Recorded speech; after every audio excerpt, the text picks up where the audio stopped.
Welcome to ABA on Tap, where our goal is to find the best recipe to brew the smoothest, coldest, and best tasting ABA around. I'm Dan Lowry with Mike Rubio, and join us on our journey as we look back into the ingredients to form the best concoction of ABA on tap. In this podcast, we will talk about the history of the ABA brew, how much to consume to achieve the optimum buzz while not getting too drunk, and the recommended pairings to bring to the table. So without further ado, sit back, relax, and always analyze responsibly. All right. Welcome back to yet another installment of ABA on Tap. I am your ever grateful co-host, Mike Rubio, and this is part 2 of our intriguing interview with Kamila Jacob. Enjoy. So hard. Your initial experience was more like academia clinic based, right? And then you said you went into the home, but first you were a clinic and then you went home? Yeah, so the first BT position that I did in the Bay Area was clinic based, and I was so scared. Sure. Oh my gosh, we're at a clinic. I'm brand new. I don't know what I'm doing. I have to study for this RBT But at least exam. the parents aren't there, so if you mess up, then... Well, I thought that was so odd. I was like, the parents don't come and work with us? Because in my mind, this is their child. We should be working together as a team. And one of the BTs made a comment, I'm so glad the parent is not here. They're so hard to work with, right? Sure, and I'm like, sure. Really? You met them? Well, they do drop-offs, but they constantly give me attitude or something. That's like a 5-second interaction. Also, anyone can have attitude, right? So I did think that was odd, but then they split my sessions. So we would do some in-home and then some in clinic. Of course, I love the in-home. I'm like, So what the was that parent is like, right there. going from... So you started purely clinic and then you went in-home. What was that I transition loved like? it. Yeah? I did. To me, I love community outings. I love school-based sessions. I did some school, like when the BT was at the school and I would have to go, and I don't have a lot of experience. And I think that's a completely different conversation on, how to support staff and teachers, because it's really hard. But the way that I saw ABA is we are in their environment, right? We are helping them and shaping their behaviors, and the parent needs to be there. Right. Again, like you mentioned, we're there for such a short period of time. Yeah. There's 24 hours in a day. They need to see what's happening. They need to be involved. I'm not saying sit there next to me and hold my hand, but I need you to observe the session. I need the parent to understand what I'm doing. I liked explaining everything I was doing, and I had some parents that were like, are you done? I'm going to go to my room, right? They were like, we didn't do this before. No. Mm-hmm. Wow. So that was battle. that was a hard change for me as a BT, because then I'm like, well, am I overstepping? My BCBA is not here, but I have these parent training goals I'm supposed to run, right? And I would go to the parent, knock on their door. Hello, can you come out and play with us for 5 minutes? That's how I would start parent training sessions, because I don't know how else to ask them. I was so new. And then they're like, okay, yeah, I guess we can play. And then, can we be done in like 10 minutes? I'm like, okay, yeah, I think so. We'll see how it goes. And I like to be very natural based and really involve the parent. Sure. So it was a shock at first. And then, you have some parents that really don't like you in the home, where they just prefer the clinic to drop off the child. And some would voice that. And then some really loved it. Oh my gosh, I love having you in the home. It was just such a different reaction I would get from each parent. Sure, but sure. I do think that made me a very strong BT at the time, because I need to work with this parent, right? Because I would see certain behaviors, then the parent would come to me, do you think there's a better way I could handle that? I love that question. Let's talk about it. I'm not going to say you did something wrong, but let's dive into it. What can we do, right? What can we change? And I think coming back to parent training too, when a parent is aware of their own behaviors, they have so much more success with implementing certain interventions or, parent training sessions, whatever it might be, and then understanding their child's behavior. And I think that's a lot of clinicians forget that, right? It's like, oh, he has a tantrum, let's work on that. So much more beyond that. So much more. Did you find it challenging though? So the clinic, you've got everything's set up the way you want, and the home, there's so many more variables. Maybe grandma comes in, or the room's not set up, or all they want to do is be on the TV. Did you find that challenging? Any thoughts? Oh, it was hard. One of the homes I went to, there was no toys, and I brought toys. So then I was like, okay, maybe literally no toys. It was a very odd case. Wow. They just didn't allow it because breaking toys, throwing. Mm-hmm. Like, but we should work on that. Right. And my clinician told me at the time, we're trying really hard. We're working on it, the clinic setting, but it's not their home. They don't have toys in the home. So the next time that they encounter a toy, they're going to break that toy. Right. So many DRIs as opposed to DRAs and ABA. Just like eliminate the stimulus and then. Yeah. This is my favorite story to share because at the end of the year, that child had so many toys in their home. Oh, nice. It was really fun. And it was really great to see like the toys. And honestly, just the play aspect of it changed so many other behaviors on top of it, like naturally too. It just didn't have access to toys. And it was kind of heartbreaking, to be honest. But the creativity part, I would say, was hard because the clinic provided a lot of the resources and toys and flashcards and all of that stuff. And then when you switch to a home setting, even if you bring those same toys, it didn't always work. Yeah. So then you have to get creative. And that's why I had to learn, I need to figure out how to make these pots fun because the child enjoyed playing with pots. I'm like, we're going to figure this out together and we're going to get creative with this. And there's a point where there's like pots on my head and I'm like, yeah, we're just going to play with pots today. That's one of my favorite examples too, because I think it's so easy to misconstrue once you've got a diagnosis, right? So the idea that my 3-year-old is going through all the kitchen cabinets, pulling out the pots and clanging them together. Oh, well, that's what 3-year-olds do. My 3-year-old with autism is doing that. Now this is a behavior problem. I don't know if you've encountered that kind of thing. And it sounds like that's what you were referring to, right? So, well, they're not supposed to be playing with those things. Mm-hmm. You're right.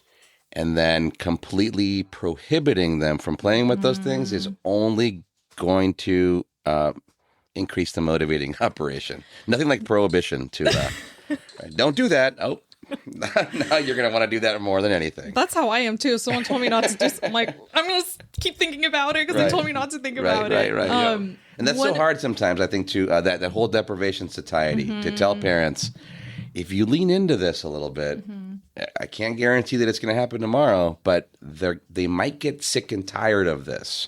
But the more they want to see it, they get a taste of it, and then you take it away, you might be, that might be a self-defeating effort there. Yeah. I think that speaks a lot to parent expectations too. Like when I would do parent training, we talked about what are your expectations when it comes to completing homework with them? Homework, that's my favorite. Right. And then their first answer is, well, I want them to do it correctly and I want them to do it correctly the first time. No mistakes, not allowed. Can't take any breaks. They must finish this before they go watch TV. I'm like, well, if you told me to do that, I'm going to have behaviors. Yep. And I would explain that to them. This is a behavior that I would have. And then well, that's what he does. I'm like, yes. I'm about to break my pencil. And it's not even my homework. I'm about to break it right now. Yeah. Drop it on the floor, a little delay. Expectations, but then also what's normal, right? Just a lot of parents have these conversations like you mentioned. Well, they're on the spectrum, so what they're doing is not normal. But then I have friends that have kids that are not on the spectrum. They're doing things that are far way worse, right? Or doing things that this parent would say, oh my gosh, that's not normal, right? Yeah. But some things aren't just normal, and it's part of childhood. Yeah, tantrum behavior, crying behavior, sibling rivalry, all of these things that are completely normal behaviors. And then, maybe the diagnostic traits add some additional complication to that, environmentally speaking. I get that. Yeah. But I think that you're highlighting something very important. Is let's see the normal aspect of what's happening before we jump to some conclusion that it's going to be forever, or that by allowing it, we're reinforcing it, or that, and it really breaks down our analysis. And now we're just doing, traditional discipline stuff, which parents don't need us for. They know how to do that stuff already. Sure. Expectations for sure. It's not the result. It's the violation of an expectation, right? So yeah. going to the grocery store, right? Maybe talk to parents about, instead of buying all of your stuff with your kid, you're just going to go and have your kid experience being in the grocery store and get two things. Or with homework, like breaking it down of, okay, what is the spectrum of things that have to happen? Okay, they have to sit down, maybe pay a little bit of attention, write some stuff down, write it down correctly the way you want. That's like the 10th step down. Let's go back a little bit. Maybe they just sit down and draw on the paper. I know that's not what you want them to do, but that's where we're at. And then maybe they can draw, like, something Shaping. about shape that up. And again, that goes against the parent's better plan, a lot of times. So that just happened to me this past week, that same situation, where it was very clear in my observation that decoding and reading the instructions for the worksheet was really difficult. And so parent was insistent that, well, if he doesn't do it, then he's not going to learn. And I was like, but if you force him to do it, then doing the rest of the worksheet is probably going to be that much more difficult. So how to reconcile with that? It's Again, going to start escalating. Blood's going to start leaving his brain, and he's not going to learn anyway. That's it. We're not learning anything, right? So that little chaining, I'm like, so these first two words were really hard for him. What if you had read those first two and then he finishes? What if you read the sentence for him and then he repeats it and then you read it again and then he tries? I mean, again, how do you get past that hurdle? And it goes back to then parents, and I can relate to that, personally as a parent, the idea that, I'm doing something wrong. Well, you're getting the undesired outcome. What are you going to do differently? And then see how that changes, the child's behavior. And that might not be your last stop. You might have to try something else. And the idea is that when you get to the finished homework and nobody, threw a tantrum, not parent or child, or the tantrum was short-lived, then that's when you'll know that, you can take your data point thing. Okay, that felt pretty harmless and the homework's done. Let's try that again tomorrow. Yeah. And then accepting that tomorrow you might be back to the challenges that you just overcame. So it's almost like this perpetual dance, and I think that's difficult for me to understand as a parent, despite having a background in ABA. I always say parenting is the hardest job in the world. I'm going to have to agree with you. It really is. It's a lot. And I think I read one of my favorite quotes is, it feels like hard work because you're doing the right thing. Right? And then the other, I think someone on the podcast said, like, if you're constantly questioning things, or if you're constantly thinking, or did I do this right? Or didn't I do that? Or what should I do next? Like, you're intentionally focusing on being a good parent, which is extremely hard to do, right? And that's what a lot of the families that I worked with would tell me that too. This feels so unnatural. I didn't know that I needed to go spend time with them because I guess we never talked about it, or he never told me that. And then the connection happened, and then the teenager magically started following some of the directions, and the parent is like, that's so interesting. I guess I would have never thought about it that way, right? So again, it comes back to rapport, pairing, connection. So it's all crucial parts of parenting. Giving those opportunities too, knowing that we can overstep as parents and always be there, ensuring the correct behavior happens, and that doesn't always generalize. The idea that we and I'm sure you talk plenty about this, and parents are like, really? You've got to allow those failures. Without the failure, you're not going to know what the correct steps are. So it's and the idea that to generalize, you're going to have to sit there and watch sometimes and be like, are they going to do it? Are they going to do it? Oh my God. Okay, they didn't do it.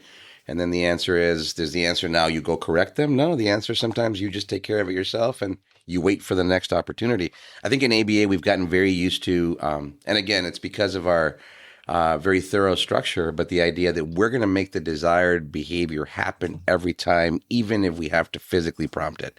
That causes trouble. I don't know if you've got any insight on that, because it's not incorrect to provide that prompt, but you can certainly go too far. And I think that historically maybe we've gone a little too far on some of those things. And again, we want the right behavior, the desired behavior to happen so we can reinforce it, because then it happens 10 times and voila, then it sticks, right? And it generalizes it, but that's not true. It's much more gradual and rigorous. I don't know if you want to give any insight to that. One example I have is with my daughter. I learned that sometimes she's very stubborn. Normal, right? Sure. Gets it from her dad, of course, right? And Today on ABA on Tap, stubborn 17-month-olds. I remember I would say that to families I would work with, and at the time she was much younger. They're like, "Oh, you can like do like child development and playing with them at that. They're so young. What can you do?" I'm like, "There's so much," and I enjoy it. I love it. It's so fun, like seeing her smile and laugh. But she also wants to be very independent. There's certain things she wants to do. Some are not safe, like certain things that she wants to climb. And some, like with toys, she tries really hard until she gets it. And she gets frustrated, which is a normal response. I learned sometimes that I do let her just do it. And she's able to do it. And then sometimes she's not. And she comes to me and I can tell that she wants help, right? And so then I model it, let her know, "Oh, it looks like you need some help. Okay, mom will help you," right? And I think about situations too with clients when I was a BT or when I was a BCBA supervising, BTs, is certain moments I would tell BTs, I don't think we need to jump in quite yet, right? They can do it. They're not frustrated. I think it's more harmful if we jump in. Like when I truly see the client focusing on something, they might growl a little bit of like, but that's such a normal response, right? Because I have seen a BT jump in and overhand prompting, it stopped the whole process and the child is frustrated, or even children that are vocal that I love, where they're like, "Why did you do that?" Right? They have that right to say that. Sure.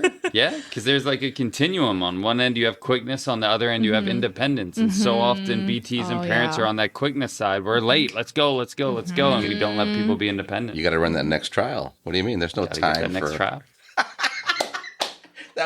She just rolled her eyes at me. I don't know if you saw that. Did you see that? Sassy 17? See where I thought I'd get 17. Now we know where that client got it from. Unbelievable. Unbelievable. No, so many little things. And again, as we talk about this, I understand why we do it. It's such good intent. And then what you're talking about is good intent really falls short here because we're not allowing for the independence. Maybe we'll quiz you as a mom here. So your daughter's doing the inset puzzle and just not quite getting it in there, and she goes, she throws the piece. That's clearly a big problem behavior, right? Or you're saying, no, you can leave that alone. She's frustrated. She throws a lot, guys. She throws everything right now. I'm like trying to figure out the best bottle to give her because she drinks out of a stainless steel bottle, and she chucked that at me so hard, and I got a bruise, and I had to be like, I can't react. She wasn't even throwing it at me. It just landed on my foot. Should give her a football or a baseball or something, and then she can throw. She really loves throwing right now. There you go. That's we have a lot of balls that we throw. There you go. Golf ball. She has like a little golf mini pink set that she plays with, and she doesn't use the actual club. She just throws the golf ball. Well done. Away from the TV. Thrown out of frustration as well as just exploration. Yeah. I think that's good to mention. I think so too. Okay. Absolutely. Because I know she's not going to throw forever. Right. So the puzzle actually has happened many times where she hasn't even tried it yet. She's like, don't like this one. Don't like that one. Okay. Nope. Not inserting that one. And then she's like, oh, I like that one. I'm going to put this one in. So there's times where, I have asked her to pick it up where she continuously throw it, but we make it like a fun game of like, oh no, the cow fell by the cup. We must save it. So I go and we save the puzzle, right? The cow puzzle. And then she goes and gets it and she's so excited. And I'm like, okay, let's see if we can find where we can put the puzzle back, right?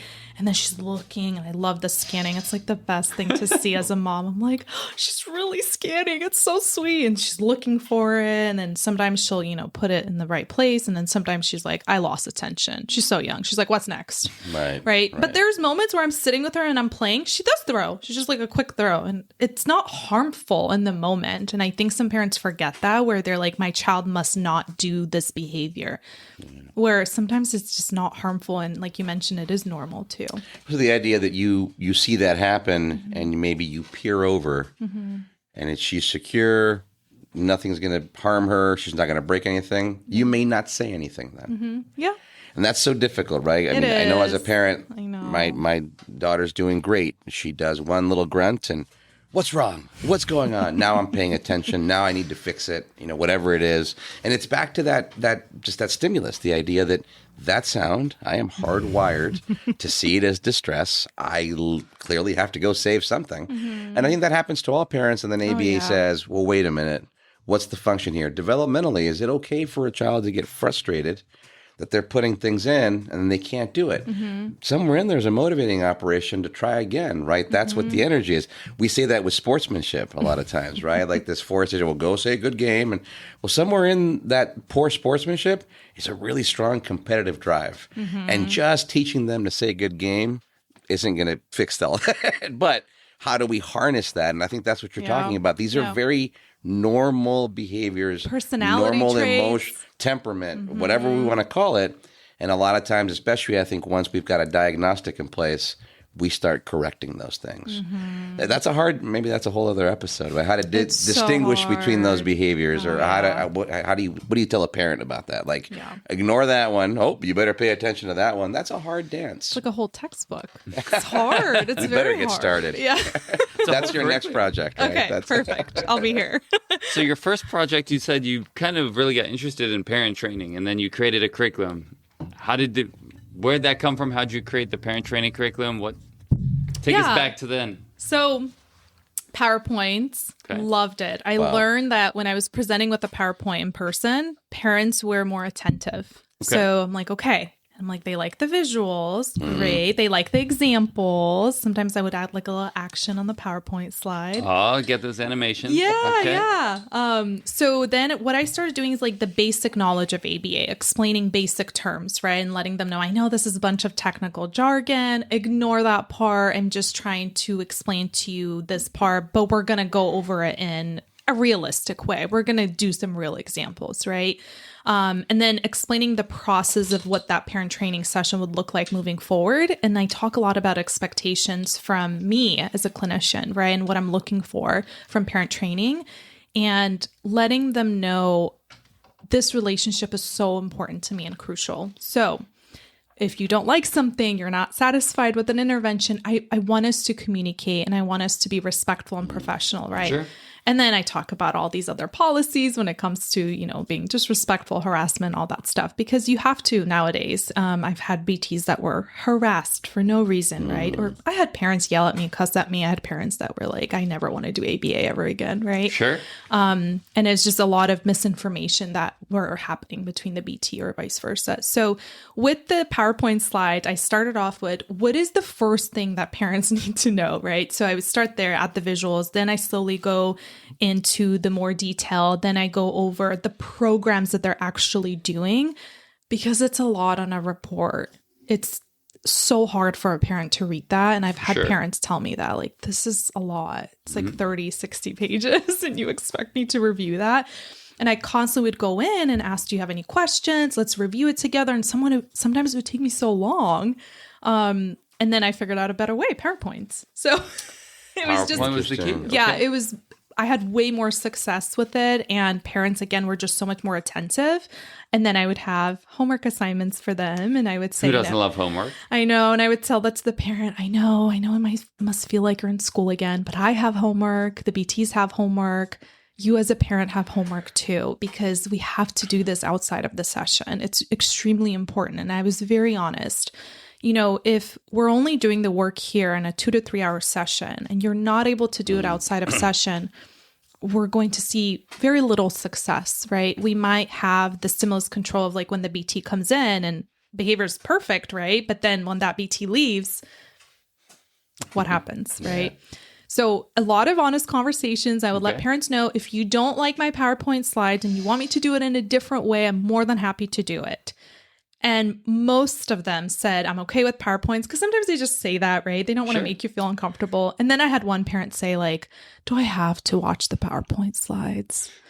And I'm like, you don't have to. What do you want to change it to? Whatever you'd like. She's like, I just want to sit face to face and have a conversation. And I said, that's perfect. If that's what you want, that's okay. So I had some parents that didn't want the PowerPoint slides, which is okay, right? And when I did the parenting specialty job, I had parents where I was sharing PowerPoint slides, we're going through examples, and then some parents where it's a 45-minute session, so it goes by very quick. It's once a week, every week.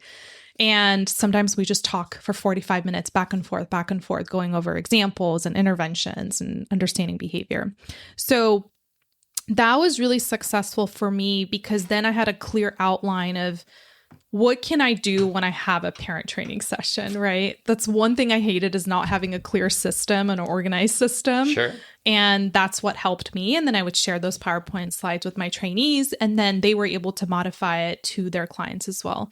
And then I figured out about the Ruby curriculum when I was in Washington. Can you talk to that? Yeah. So the Ruby curriculum was so interesting because the first time I opened the book, I'm like, oh, this is so much better than my PowerPoint slides. I'm like, wait, okay, so this is what I do, but this is so much more detailed because I had the homework assignments already included in there. And then they had reflection questions for parents, which that's something I didn't do with all parents, which something I learned is really important as well. So they had basically chapters that you go through. Now, you can skip some chapters depending on the parent. Like there's a chapter on AAC devices. So you wouldn't run that if the client is not using an AAC device. And you would go in. I read the book like 3 times to make sure I really understood it. I would go in, I'm like, okay, I'm going to test this out. PowerPoint slides were still helpful at that time because it's a book. And then the parent has a workbook that they have on their side. So they have the explanations of everything that we have reviewed. And then they have quizzes and homework assignments as well. So with parents, what I would do is every week we would go through each chapter. Some chapters took 2 sessions because they were longer. And we would just go through examples, have a really big conversation, how it applies to their child and the programming. And then I would walk them through the homework assignment. Okay. Now, you can imagine there's the barrier of, will they complete the homework assignment, right? With any, whether it's PowerPoint slides, it doesn't matter, anything, right? So then I would have a conversation with parents of what is realistic for you? What is achievable for you to complete? You're busy. You're a working parent, right? And even if you're not a working parent, you have other children to take care of and you're doing all of these other tasks around the house, right? It's hard for a parent to be like, let me grab this piece of paper and write down what I just observed or whatever the homework assignment might be. So we would figure out a plan and try to stick to it. And if they couldn't, we figure out the barriers and then we talk about the barriers, and it's a whole different parent training session. Then we talk about how can we overcome those barriers, right? Okay. So I love the Ruby curriculum. It's been a while since I've used it because I've been off work for, has it been 2 years? No, year and a half, maybe?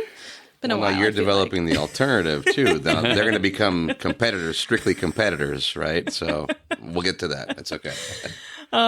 So yeah, the Ruby curriculum was great. And then I would train my trainees on it. And I will be honest, they found it a little bit intimidating because they felt like they had to follow this specific curriculum. And I let them know it's there to support you as a resource if you truly don't know where to start. Because I think the first chapter is ABC data. It talks about antecedent behavior consequence. It talks about behavior. What is observable? What is measurable? It has a little table for parents. So for some trainees, it was extremely helpful, and I loved it. I don't know if you guys used it before. I am not familiar. I will bring the book. Okay. We're really happy to learn about it for sure. Absolutely. Yeah, we created our own, but yeah, I would definitely be interested to have that. That sounds awesome. So you went from training parents to both training parents and staff. Mm-hmm. So we had an episode called RBT, Person or Service. I can explain more, but before I do you have any thoughts on that? What is the RBT? Is the RBT a person or a service? That's a great question. I would say both. It can't be one. Why would you say that? Yeah. Well, they're providing the service, but they're also a person, right? Providing the service. Sure. Is this a trick question? No, so I think where it comes from is if once you start providing medical services, running an agency, there's a lot of pressures outside clinical quality and service quality that come in. So one thing that comes in would be subs for sessions. The idea that it makes a lot of sense for generalization and otherwise that if an RBT assigned to a case gets sick and somebody's available to go run their session, they can do that. When we first got started, that was one of the excuses for having such a structured approach, is so that it could be replicated. But you know that there's variations from person to person anyway. So that's kind of where that comes from, is this idea that, and I think we agree with you, the RBT provides a service, and then maybe in your opinion, what do you think of in terms of the humanity of the RBT, or the importance of their consistent presence in a case toward outcomes? Or do you think it's as easy as interchangeability? Because it goes both ways, right? I mean, it would be great to have such a structured approach and such well-trained RBTs that anybody could pop in there and do the work. And then I was talking about having PT myself. You know, if I get a call and it's like, hey, your PT's out today, do you want to do a session with this one? I'll wait till next week. I'm good. I'm sure that person's great, and I'm sure they're going to teach me something different. But there's a rapport. There's that dirty R word again. There's a rapport I've got with my PT, and I'm going to wait because I'm just familiar and it feels better. And that's a hard question for us as service providers. You want the consistency. You want to give the client that consistency. And at the same time, throwing somebody that's different to them might end up just a rapport building session, which is fine. But then that means that, you know, you can't quantify the data for that day, perhaps. I don't know. That came from the first company we worked at. One of the heads, I know when we were talking, because I was the trainer at that company. And I remember she said, the RBT isn't a person, it's a service. It should be interchangeable, meaning anybody should be able to go out there and run it. And I think they kind of looked at RBTs as interchangeable, which I think a lot of companies kind of do, to be honest with you. Look at it as just, well, they leave them, we'll put another one in and another one in. So they kind of had that idea of, it's not the person that's the RBT, it's the service around what they can deliver is the RBT. Versus another way to look at it is an RBT is that person, and there's values of that specific person and that consistency. So I was just curious, your thoughts of, do you think it's more of the service of like anybody should be able to go out and run it, or do you think it's more valuable of that rapport of that one particular person? Any thoughts there? That's such a good question. I've never been asked this before, so thank you. Yeah. I love that. So when I think of an RBT, right, first of all, they're the frontliners, right? They're doing the hard work. Yes, the BCBAs are doing the hard work too, but they are with the child Frontline. directly, right? Every day. They are the ones with the parents. When I think of an RBT, I think of they're part of the team, right? With the parent, caregivers, grandparents, aunties, uncles, teachers, speech therapists, the BCBA. So this is going to sound so bad, but there were situations where I preferred a certain BT not to come in if the other BT was out. And it's not the best, I would say, in terms of, you know, well, we need to run those sessions, right? They have the hours for it. But I knew the client and I knew the parent, right?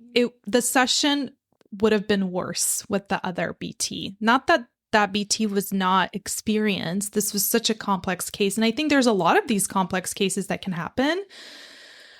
I think, like you mentioned, yes, if another BT is subbing the session, they are focusing mostly on just building rapport for that session, right? And sometimes parents get frustrated about that. They're not doing anything. They're not doing anything. They're or just the child had playing. behavior, forget that RBT. They're no good. And then they're not giving that RBT a chance Right, either. And it could right. have ended up being a great RBT, right? Good point. So I just think it depends on case by cases, but I don't think you can replace that BT on the case, if that's what you're asking, because it's a very special situation. That BT has worked so hard to build rapport with the client and then the parents, and that's so special and crucial to have a good team on the case, right? Yeah. So then again, when you have those situations when another BT comes in and they're just building rapport, I've had parents that were frustrated, like, oh, I feel like we just went back like 10 steps because for a whole week they were just building rapport. And I understand where they were coming from, right? I was lucky that they were open to a sub session. And then you have some families that are like, I know my child's going to give a hard time to that BT. And then you have BTs that are saying, well, they need to get used to new people too.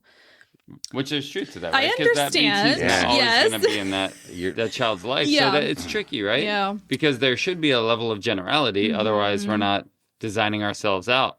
But on the flip side, it is a person at the end of the day. Yeah. So it's true. I mean, like a a phlebotomist, right? Like if you're getting blood drawn, like it probably doesn't matter too much. Like when I was going through all my surgeries and stuff, you'd have various people.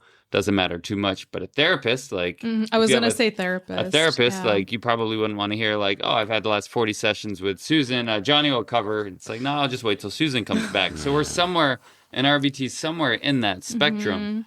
And when we get a authorization, right, it's not like Magellan gives us 50 hours with Johnny RBT. They give us 50 hours of 97153 that can be allocated through any RBT. And I think it just poses an interesting quandary because the generalization is important. But then on the flip side, sometimes it seems like companies utilize that to make it a revolving door for parents, which the rapport is never fully built. And then the ABA sessions aren't successful. And then it reflects poorly on actually the field of ABA because the parents aren't going to be like, oh, Johnny's company isn't good. They're going to say ABA doesn't work. Yep. Yeah. I think we just answered our own question there. It's why people they just say, take the sub, right? Can you imagine having to consider all these circumstances? And, well, that family, and we've done a little bit of that in the past. So, you know what? That family's not going to take a sub. That family will take a sub. Hey, let me know if there's going to be a sub because if I happen to be available, I can go support that sub. You mentioned a lot of, I think, in my opinion, the correct answer is the idea that you're going to take it family by family, client by client. The notion that you might have sat with that family at the beginning of services or before that sub is out and saying, hey, I'd like to try a sub. Guess what? This session might be a disaster. Yeah. So let me prepare you for that. But in that disaster that you're going to be observing, these are the key points that we're going to be pulling out of there, right? The idea that now somebody can, like if I send a good RBT in there, they're a nice experienced one, they're going to be able to teach you a different strategy or technique for de-escalation or how to deal with the refusal or all those things, which again could be valuable, but would take so much time to It's also hard for the clinician to prep that sub. Sometimes it happens the same day. And then I remember when I would get a scheduling notification like, oh, this BT is going to go and fill in. No, that BT cannot go in that. It needs a lot of prep work discussing that client with the BT.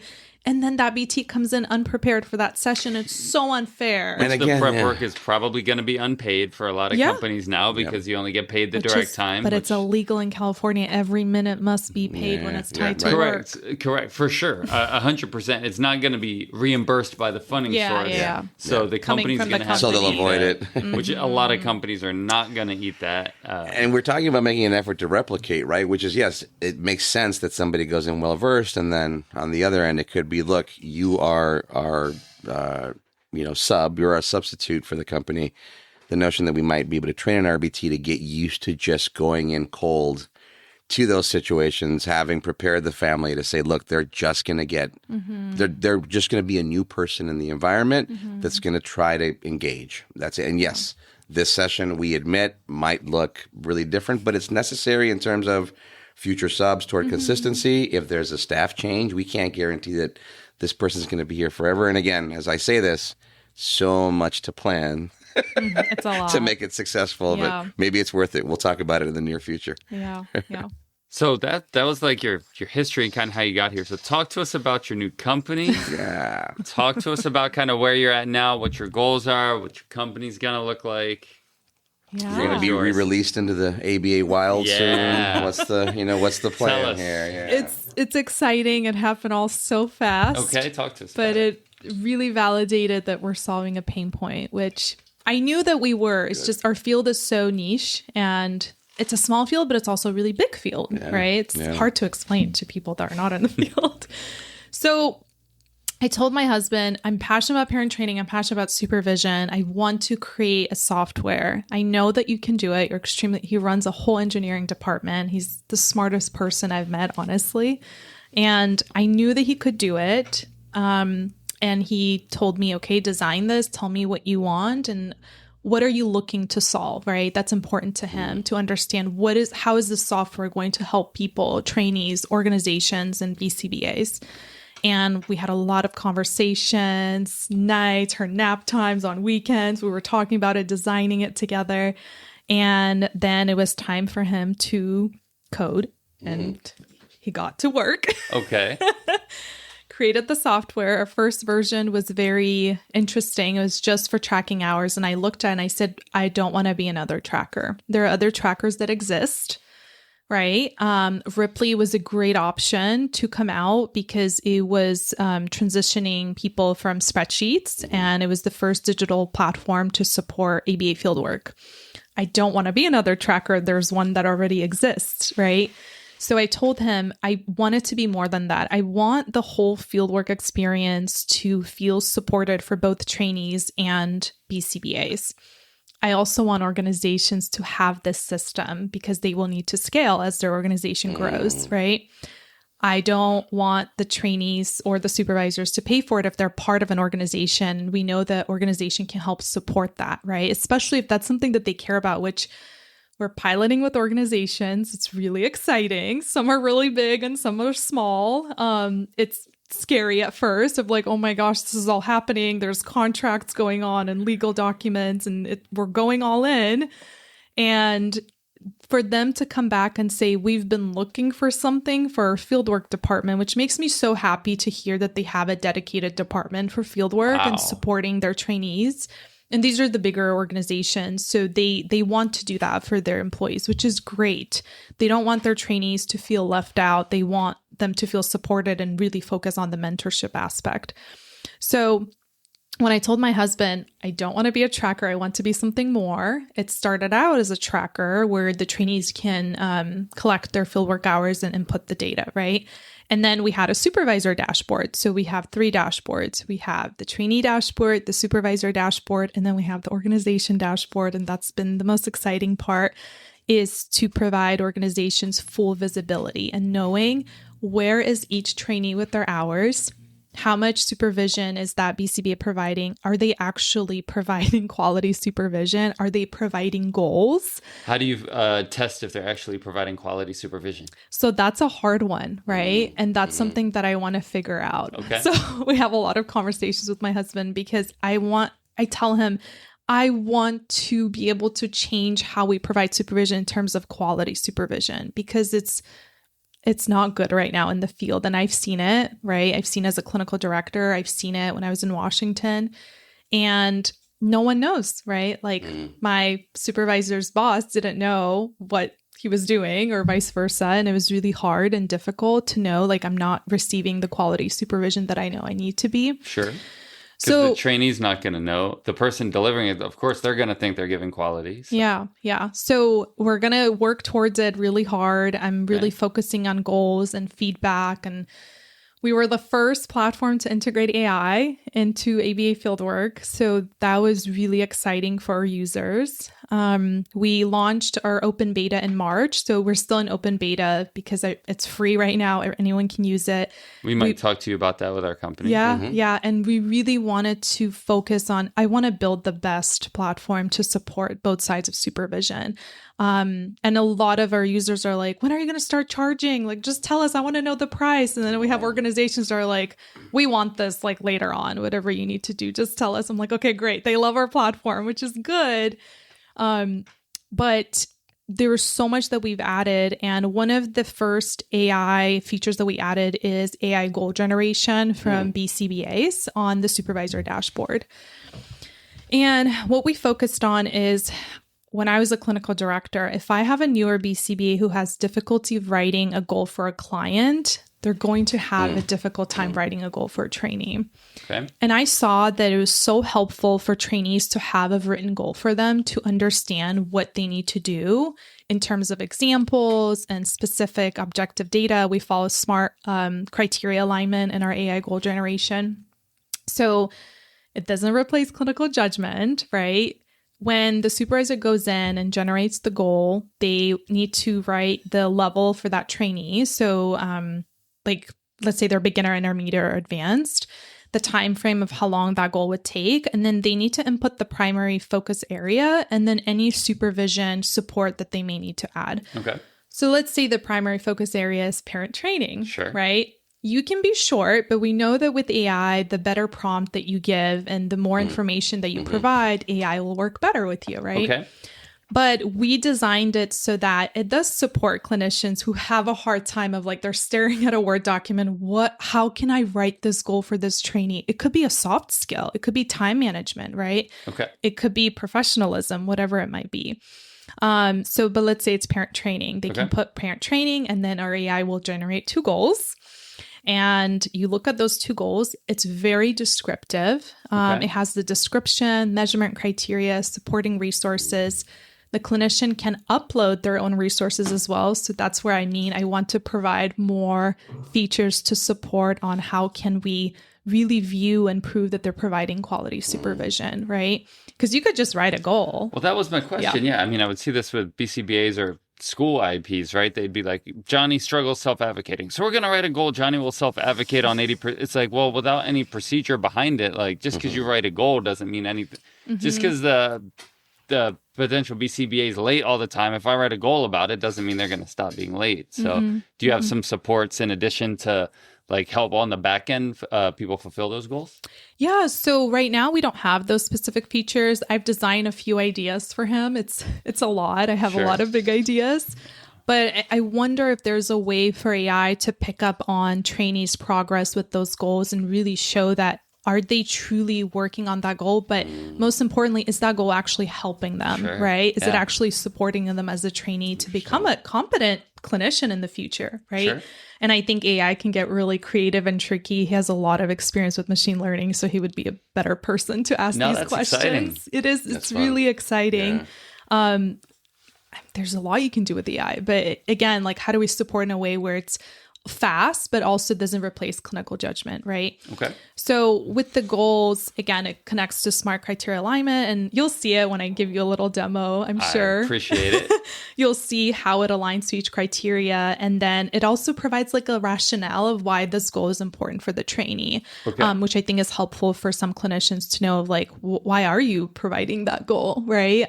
Is this what you actually wanted? I wonder if time of engagement on the system, as well as like edits done to what AI generates, might be a way to measure that, right? So the idea that you can at least quantify that they're spending time on it and they're not just replicating what gets spit out from the machine. I don't know.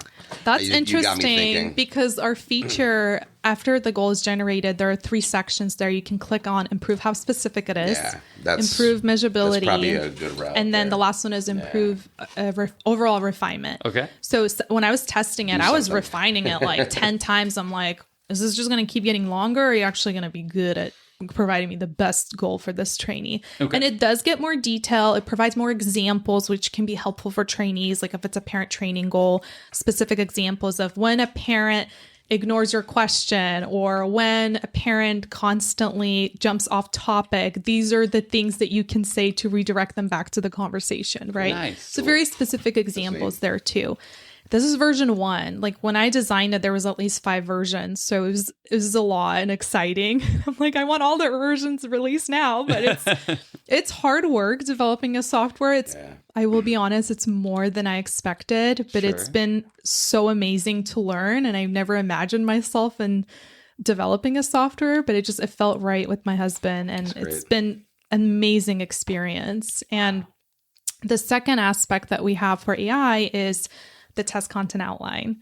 So for the BCBA test. Yep. Nice. We don't want to replace study prep. That's not where I want it to go. And our users know that. They love it. They use it multiple times a day. It's really nice to see the data.